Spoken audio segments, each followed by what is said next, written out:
Riverclan has a strange place in the fanbase. It's probably the most popular clan among fans, with more people calling it their favorite than any other. But it's also probably the most disliked of the main clans, with plenty of people pointing out its issues and how it never lives up to the image its fans see. I stand on both sides, honestly. I love Riverclan for what it could have been and what it has been to me, but because of my love, I'm angered by how bad Riverclan has become. It's already a bad sign that their best representation is in a field guide. Secrets of the Clans treated Riverclan just as well as the other clans. Their leaders and medicine cats were all, in their brief descriptions, interesting characters. Riverstar came up with the system of mentoring apprentices. Crooked Star had an interesting story to tell with how he got his name and injury in the first place. Mothwing trained as a warrior before becoming a medicine cat, was direct family with two main series villains, and she didn't believe in StarClan. And even Dappled Pelt, the first Riverclan medicine cat, was unique in that she went into the job of a medicine cat with the attitude of a warrior. The clan as a whole was portrayed as strong and adaptable, unique in their plentiful supply of prey and pastime swimming in the river that other clans detested. They were said to collect little shells and feathers to decorate their dens, purely aesthetic items that they only had time for because hunting was so easy, and their territory had the defense of the river without even doing border patrols. Of course, the natural allure of swimming is appealing to many human readers without any clan culture attached. When your other options are being in the dark, running, or being in or under trees, swimming seems the most exciting, unique, and frankly fun option for anyone fantasizing about being a warrior cat. I've started with this because it's what I believe a lot of fans clung to in their early days when choosing a favorite clan. Not what place they hold in the story, but how interesting it could be, either to live there yourself or to use it in a story of your own. Because in the narratives we do get in the series, Riverclan is boring at best and actively harmful at worst. Crooked Star's Promise, the prequel Super Edition, probably did the best job. The clan culture was intricate, and many of the characters got good moments to show their personalities and values, even if they weren't main characters. But even in this iteration, many of the interesting quirks from the guide were removed. No one collected shells or feathers, and even though they had a couple instances of fishing for fun, they didn't seem to have more free time than any other clan, and they struggled with getting enough food multiple times, so we never got to see the benefits of them being well-fed or safe. And since Blue Star's prophecy had already shown many battles over Sunning Rocks in the time period, where ThunderClan won, what we did see of Riverclan's battle prowess in Crooked Star's Promise was lacking at best. The original art continues this trend. ThunderClan and Fireheart needed to be the heroes, so Riverclan was shown as losing their deputy and other warriors, bowing to Broken Star's pressure, needing ThunderClan cats to hunt for them, and joining ShadowClan multiple times as evil underlings, either to take down WindClan when it was already weak, or to take over the forest and turn on their own clanmates to do it. Still, there were moments like Riverclan taking in ThunderClan after the forest fire, where they showed strength and promise. ShadowClan recovered from being the designated bad guys, so there's no reason Riverclan couldn't do the same, given time and effort. But what followed instead was the new prophecy, a detriment to every character in clan, but especially to Riverclan. The series featured a main cast of cats from every clan, and a villain from Riverclan, which should have given them ample time to develop. But Feathertail and Stormfur are both more connected to Greystripe and the tribe than they are to Riverclan. And even when they aren't, they barely show off any personality traits before one dies and the other leaves the cast. Hawkfrost, meanwhile, is more focused on being Tigerstar's son than anything else, and most of his plots revolve around Brambleclaw and ThunderClan or Mudclaw and WindClan. He certainly did something in Riverclan, but we have no eyes in the clan to see that, so the clan itself was left to rot when he died. And of course, once the new prophecy was over, Riverclan was across a massive lake from ThunderClan, rather than right next door. Almost every character we were given any details on was killed off or left behind, and with the clans across the lake from the POV characters, they never bothered to introduce any new characters. Leopardstar died, leaving us with Misty Star, Mothwing, and sort of Willowshine as the only three characters remaining in Riverclan among a sea of faceless strangers.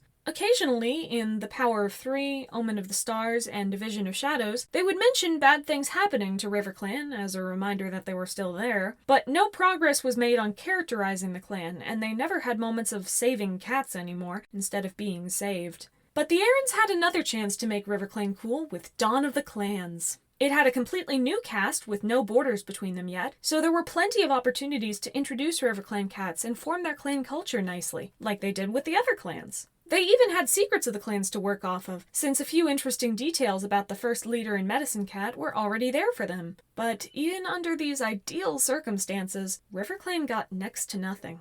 River Ripple, who becomes River Star, never moves to being anything other than a wise, mysterious stranger, even to the warrior ancestors. He's said to be elegant and knowledgeable about his own territory, but other than being nice and calm at a basic level, we don't see any of his personality or story. He doesn't even get to participate in the big battle that spurs them to form official clans in the first place. And unlike the other clans, which split and were built based on their different values and relationships with each other, the few cats that join River Ripple do so because they like water. He likes water.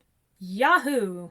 He gets a little more characterization through his backstory in the bonus scenes, but it never impacts his story in the main series, and certainly not the culture of the group he forms. Both Dappled Pelt and Shattered Ice practically disappeared when they joined River Ripple, such that Shattered Ice is remembered more for his invention of WindClan's tunneling than for anything in Riverclan. And even in the Super Edition about creating the Medicine Cats, Dappled Pelt doesn't get to do much of anything to make her and Riverclan unique. So, in the past as well as the present, Riverclan can't seem to get off the ground. Where does that leave us now, in the Broken Code? Well, as you might expect, not good. The Broken Code focuses on a possessed clan leader making trouble not just for his clan, but all the others as well. To show the effects of this, the team wanted a big climactic battle in Vale of Shadows, with all 5 clans involved to show how far the fake Bramblestar's influence had spread. It was also preferable that our protagonists were the underdogs in this conflict, meaning the 2 clans on the side of the rebels, ShadowClan and SkyClan, would have to fight against all 3 of the others, ThunderClan, WindClan, and Riverclan.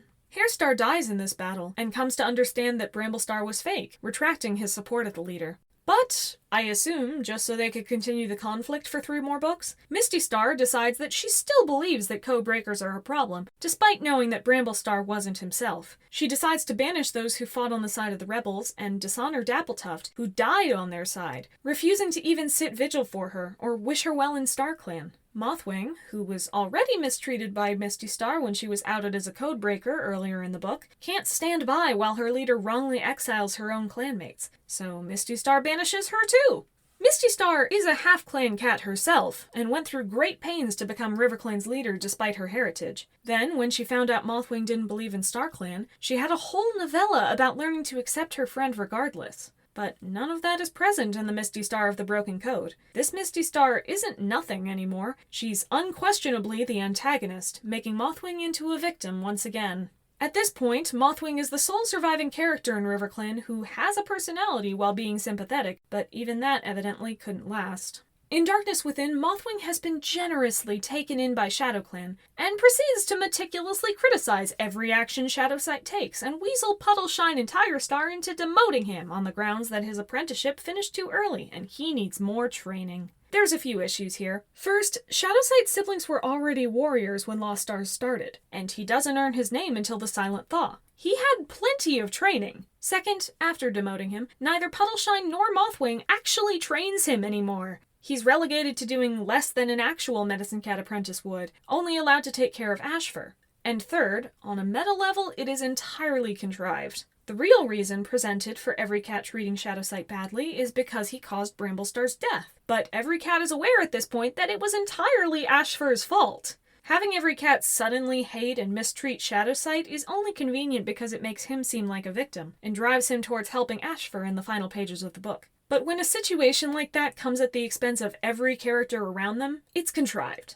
Mothwing acts entirely out of character in this book, which is especially obvious since we just got her novella last July. This is extremely bad since Vale of Shadows just made a point of Mothwing being the victim to Misty Star's cruelty. To have her turn around and also be an unquestionable, manipulative, and out-of-character antagonist is damaging not only for her, but for the entirety of Riverclan, since she was the only cat left who was both recognizable and sympathetic in her clan. Riverclan is in a really bad state, one that's only been growing worse through the series, but especially since the new prophecy. They were one of the 4 and now 5 clans around the lake. Reasonably, they should be equals to any of the others, but they've been denied this at every opportunity. Even the tribe gets more focus than Riverclan, despite the fact that it takes days to journey to the mountains, while crossing the lake would be a short walk for any of our protagonists. I dream of a world where we could get a Riverclan point of view in the modern times to see what's going on there and get some amount of strength back into the clan. This would be especially helpful after a soft reboot, if one ever happens.